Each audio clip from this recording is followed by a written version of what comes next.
She was 62, sharp as a tack, still walking 2 miles every morning. No major health issues, just the occasional joint pain she chalked up to aging. Until one night, she collapsed in the bathroom.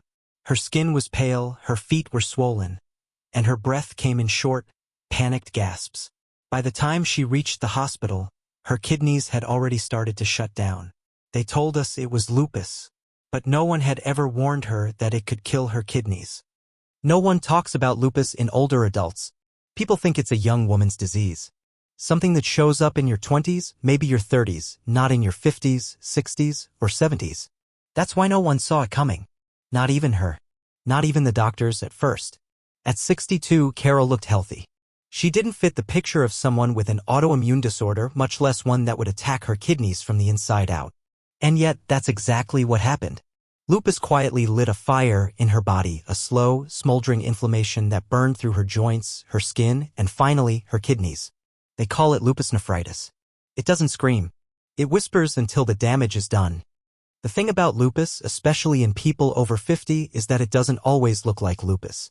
There's no flashing red light, no giant warning sign. Sometimes it's just fatigue, or stiffness in the morning, or strange rashes that come and go. And for someone over 50, that can all be brushed off as getting older. Carol had been experiencing symptoms for almost a year. Her knees ached. Her hands were puffy in the mornings. She had trouble sleeping.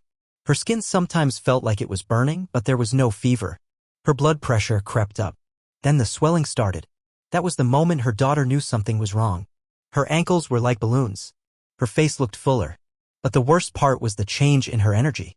This woman who used to wake up at 6 a.m. to water her garden started sleeping through breakfast.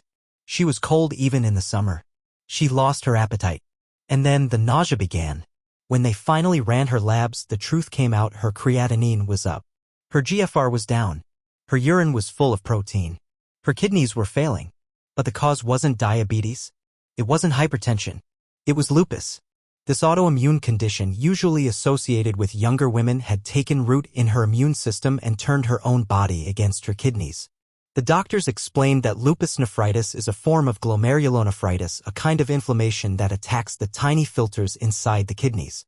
If left untreated, it scars them permanently.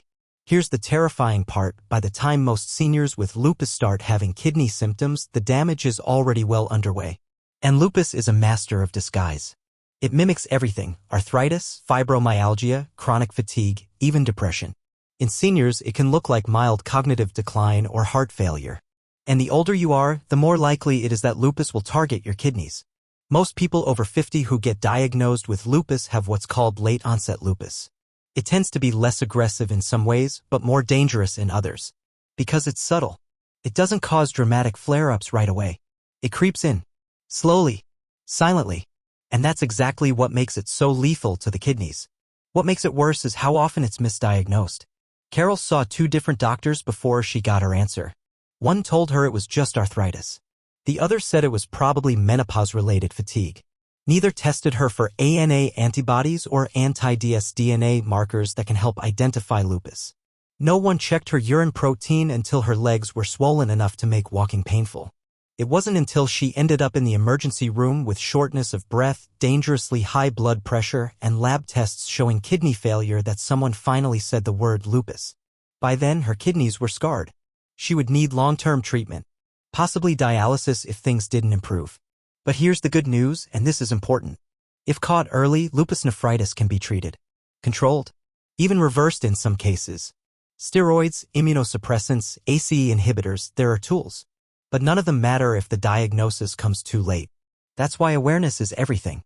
If you're over 50 or love someone who is, and you see unexplained fatigue, swelling in the feet, persistent high blood pressure, or even vague symptoms like rashes or brain fog, don't dismiss it.